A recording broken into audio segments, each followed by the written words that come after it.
Hola a todos, ahora tenemos que desarrollar la unidad 2 titulada Los elementos del contrato. Los elementos que forman el contrato son de tres especies.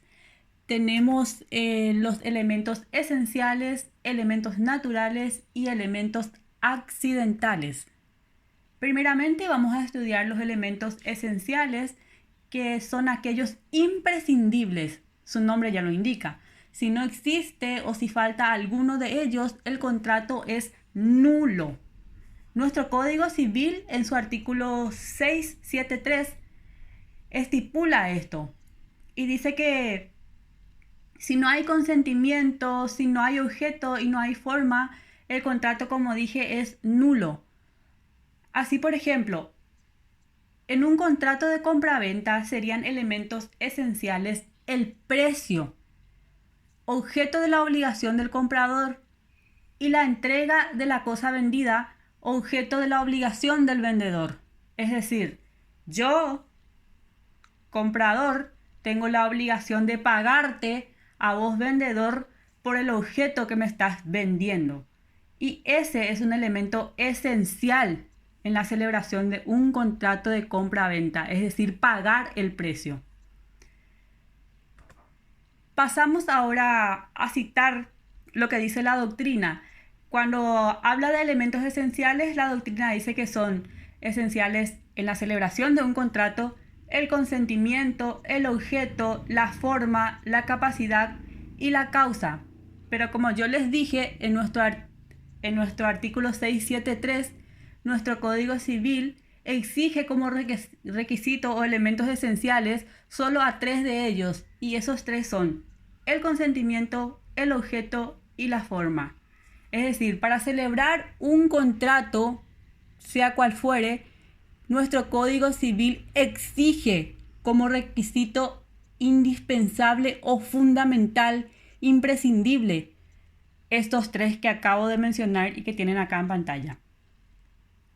Pasamos ahora a hablar del siguiente elemento, que son los elementos naturales. Los elementos naturales son aquellos que, sin ser de la esencia del contrato, forman parte del mismo, aun cuando los contratantes no se hayan referido expresamente a ellos. Así, por ejemplo, la gratuidad es un elemento natural de la donación. Lo que queremos decir aquí es que por más que los contratantes no digan cuando van a celebrar un contrato de donación, no hace falta que vos me pagues nada, se sabe, y ustedes van a saber más adelante cuando hablemos de la clasificación de los contratos, que en la donación el objeto es la gratuidad, no existe una contraprestación pecuniaria ni monetaria. Entonces, por más que no esté pactado en ninguna cláusula contractual, se sabe que cuando se habla de un contrato de donación, el requisito o el elemento esencial de ese contrato es la gratuidad. Y por más que no esté pactado de manera explícita o expresa, ya lo está de manera implícita, y por el solo hecho de haberlo celebrado, sabemos que ese elemento gratuito es un elemento natural que no hace falta mencionarlo para que el contrato tenga validez. No así como los elementos esenciales que habíamos dicho, que son el consentimiento, el objeto y la forma, que tienen que aparecer sí o sí en los contratos para que sean válidos. Si no aparecen uno de esos tres elementos, entonces el contrato es nulo. ¿Ok? Pasamos al siguiente elemento y ahora hablamos de los elementos accidentales. Cuando hablamos de elementos accidentales, tenemos que tener en cuenta que ellas se incorporan si las partes quieren. Como tienen autonomía, si quieren la incorporan, y si no las quieren, pues no. Pero en el caso o en el momento en que las incorporen, entonces son obligatorias. Tal es el caso de la condición, el plazo, el término y el modo. Yo puedo poner una condición a mi contrato y la otra parte que la acepte, pero no es necesario que un contrato exista con una condición para ser válido. Podemos traer a colación un ejemplo de la condición, que es este: si culminás la carrera, te compraré un auto. Esta es una condición. Sin embargo, si el contrato existiera sin esta condición, sería igualmente válido. Te compro un auto o te dono un auto, te regalo un auto. Estamos hablando aquí de un contrato de donación. Lo otro es una donación, pero sometida a una condición, en este caso una condición suspensiva, que decía, si terminas la carrera, yo te dono el auto. Esa es la condición para que te done. Pero bueno, como les dije, no hace falta que exista una condición propiamente para que un contrato de donación en este caso sea válido. Bien, cuando hablamos de los elementos esenciales, como les decía, se encuentra regulada en el artículo 673 del Código Civil y en primer lugar aparece el consentimiento. Vamos a retroceder un poquito porque vamos a hablar de cada uno de los elementos. Aparece en primer lugar el consentimiento. Y el consentimiento es absolutamente esencial en materia de contratos. El acuerdo de voluntades tiene que existir o si no, pues no tiene sentido. No podemos hablar de un contrato si no existe consentimiento. Existiendo ya el consentimiento, la misma debe prestarse de forma válida. Y eso significa que la parte o persona que la presta tiene que tener suficiente capacidad. En materia contractual, la capacidad coincide con la capacidad de obrar. Esto ya habrán dado en el primer año, pero igual les voy a refrescar la memoria cuál es la diferencia entre capacidad jurídica y capacidad de obrar. La capacidad jurídica se tiene cuando se nace con vida, la capacidad que se tiene una vez separada del seno materno. Y la capacidad de obrar normalmente se adquiere con los 18 años, es decir, con la mayoría de edad. Como decíamos, el consentimiento debe estar prestado por una persona que tenga capacidad de obrar, o sea, que sea mayor de edad, y debe estar exento de vicios. ¿Cuáles son los vicios del consentimiento? Los vicios del consentimiento son, aquí tenemos en pantalla, el error, el dolo y la violencia. Cuando hablamos de error, el error en el derecho civil es una equivocación, una falsa representación mental sobre algo. Pero todo error puede ser vicio del consentimiento, es lo que aquí tenemos que preguntarnos. Y la respuesta es no. Para que el error invalide y anule el contrato, ha de ser un error esencial, en el sentido de que ha de ser grave y debe ser un error excusable, es decir, no imputable a quien lo padece. O sea, si yo me equivoco porque no he sido diligente, yo no puedo aprovecharme de eso y después pedir la nulidad del contrato. ¿Por qué? Porque fue mi culpa, yo fui diligente. No tiene que ser algo que sea ajeno a mi voluntad o a mi propia conducta. Yo me puedo equivocar, no sé, compro un terreno pensando que en ese terreno puedo construir un edificio. Y yo no sabía que a esa zona la iban a declarar no urbanizable. Ese es un error. Pasamos ahora al dolo. En cuanto al dolo, igualmente en este caso se puede anular el contrato si una de las partes, no importa cuál, actúa de forma maliciosa, con maquinaciones fraudulentas y con la intención de empujar y engañar a alguien a celebrar un contrato que de otra manera no hubiera celebrado. Podemos valernos otra vez del mismo caso del ejemplo del terreno.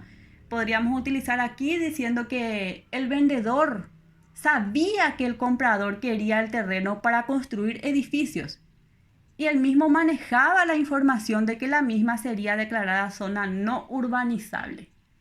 Sin embargo, en su afán de querer vender su terreno, le ocultó esa información al potencial comprador. Entonces, si nosotros comprobamos que el vendedor sabía todo eso, habría un contrato celebrado dolosamente y por lo tanto el contrato podría anularse una vez que comprobamos. Resumiendo, podemos sintetizar diciendo que en el error yo me equivoqué, yo porque fui diligente. Sin embargo, en el dolo tú me has engañado. Tú tuviste la intención de engañarme, obraste maliciosamente. Esa es la diferencia entre el error y el dolo civil. Ahora, Pasamos al siguiente, el vicio del consentimiento, y tenemos la violencia. En la violencia hablamos de fuerza física. La consecuencia de la violencia física sería la anulabilidad del contrato. Y ojo aquí, ¿qué diferencia existe entre nulidad y anulabilidad? Bueno, la nulidad de entrada anula ya el contrato. De por sí el contrato es nulo. Es como si no existiera. Por ejemplo, el contrato es nulo si le falta un elemento esencial. Y un elemento esencial, como habíamos dicho, según nuestro código, es el consentimiento, el objeto o la forma.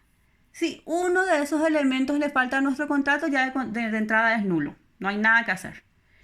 Mientras que cuando, por ejemplo, tiene todos los elementos, pero el consentimiento está viciado, o falta una capacidad por parte de alguna de las personas contratantes, entonces el contrato en ese caso es anulable. ¿Pero qué supone la anulabilidad? ¿Se puede continuar o se puede ratificar ese contrato? Y tenemos las siguientes soluciones. Yo puedo o impugnar el contrato, lo impugno, es decir, yo he firmado el contrato mediando fuerza, porque me has agarrado la mano para que yo estampara mi firma en el contrato y prácticamente me has obligado a firmarlo. Bueno, yo eso lo puedo impugnar. Decir, quiero anular el contrato porque hay una actuación dolosa. O directamente digo, no pues, tampoco me va tan mal este contrato. Puedo ratificarlo y convertirlo en válido. De eso se trata la nulidad y la anulabilidad. Ahora pasamos al siguiente elemento. Ya estamos hablando todavía del elemento esencial del contrato. Y tenemos como segundo elemento el objeto. El objeto del contrato es la obligación y la misma debe ser posible, lícito, determinado o determinable. Posible en el sentido de que yo no puedo obligarme a venderte la luna. Eso es algo imposible. Entonces esto no requiere demasiada explicación. Se entiende que todo lo que no es posible, como venderte el sol, la luna, las estrellas, entonces no puede ser objeto de contrato. Ahora, el objeto debe ser lícito. Lícito, lo mismo. Yo no puedo obligarte a matar al vecino de arriba porque no lo puedo ni ver, porque me molesta. No tiene sentido. Eso no es un contrato. Por mucho que tenga un objeto, pero el objeto es ilícito. Entonces tampoco es válido. El objeto debe ser determinado o determinable. De entrada debemos conocer en qué consiste la prestación. ¿Qué es lo que compro y por cuánto dinero?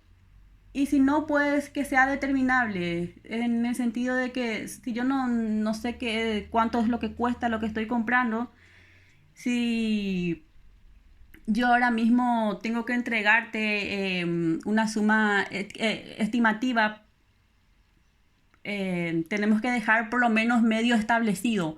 Por ejemplo, tengo que entregarte la cantidad de dinero que supongan tantos kilos de oro al convertirlos en joya. Eso sería, por ejemplo, algo determinable de una vez que el oro se convierta en joya. Pero por lo menos tenemos que hacer una estimación equitativa. No podemos tampoco dejarlo así tan al azar ni tan colgado. Pasamos ahora al último elemento, que es lo que estipula nuestro Código Civil y habla de la forma. En nuestro derecho rige el principio de la libertad de formas. De ahí que en el contrato, o los contratos pueden ser escritos o también pueden ser verbales. Si es escrito, es igualmente válido si aparece en documento privado como en documento público. La diferencia está en que siempre a la hora de probar es mucho más fácil probar un documento que probar un acuerdo verbal, porque sabemos que las palabras se las lleva el viento. Y nos vamos a ver en serios problemas al punto de que por más que tengamos razón, no nos las van a dar hasta poder probarlo ante estrados judiciales. Ok. Cuando hablamos de elementos accidentales del contrato, habíamos dicho que ellas se referían a la condición y al término. Vamos a referirnos aquí puntualmente de cada una de ellas. La condición supone que una vez introducida y aceptada por ambas partes, la condición depende de acontecimientos, ya sean futuros, inciertos o de un acontecimiento pasado que se ignora. A su vez podemos hablar de condiciones suspensivas y resolutorias. Esto también ya habrán dado, pero igualmente vamos a refrescarnos acá la memoria para no olvidarnos, ya que es algo muy importante. Anteriormente ya habíamos puesto un ejemplo de una condición suspensiva. Si terminas la carrera, te compro un auto. Esto es un contrato de donación sometida a condición suspensiva. No produce efectos. El contrato está en suspenso hasta tanto en cuanto se verifique el cumplimiento de la condición. O sea, vos terminás la carrera, la condición para que yo te dé o te done, te regale ese auto, es que culmines la carrera. Cuando vos culminás la carrera, bueno, yo ahí te compro el auto y te la regalo, ¿verdad? Mientras que otra condición diferente sería la resolutiva. Ahora vamos a hablar de la condición resolutoria.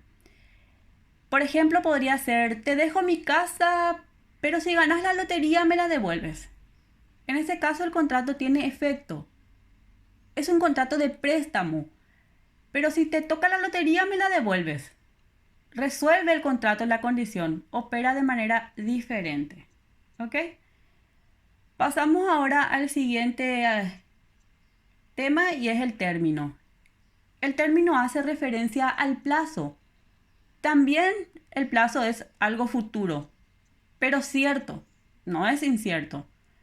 O sea, el plazo llegará, ya sea dentro de un mes, de unos meses, 1 o 2 años, pero va a llegar. Y el término puede ser inicial y puede ser final. Hablamos de término inicial cuando determina el plazo desde el cual el contrato empieza a surtir efectos. Ejemplo, la compraventa que me pagarás dentro de un año lo que has comprado. El término inicial será a partir de un año. Y en el término final sería lo contrario. Me estás pagando a plazos, pero a partir de este momento ya no, pues, porque termina o se cancela la deuda. Esto es en cuanto a los requisitos o los elementos accidentales del contrato. Pasamos ahora al último tema de esta unidad y se titula El contrato y la voluntad. Y también tenemos que saber el valor que le asigna a la autonomía de la voluntad en materia de contratos. Y aquí prima el pensamiento de Immanuel Kant. Él era un filósofo idealista. Y en la fundación de la metafísica de las costumbres, Immanuel Kant estableció el famoso principio de autonomía de la voluntad. Básicamente Kant nos dijo que tenemos una razón que es intrínseca y que esta razón nos debe ayudar a conformar nuestras propias normas en materia moral y que ese actuar debe ser conocido por una buena voluntad o la razón práctica que es como él decía. Y esta razón práctica es la voluntad buena que nos ayuda a conducirnos con apego a los derechos de los demás y los intereses de los demás, pero también con respecto a mi persona. De esta forma, Immanuel Kant hablaba con sus máximas, obra de tal manera que la máxima de tu voluntad se convierta en ley universal de tu observancia, decía él. Con esto quería decir que obres de tal forma que quieras que eso lo repitan los demás. ¿Por qué? Porque estás diciendo justo o estás siendo justo contigo mismo y tú quisieras que de esa forma los demás te trataran. Es decir, en palabras llanas, trata a los demás como quieres que te traten a ti. De esto está hablando Immanuel Kant.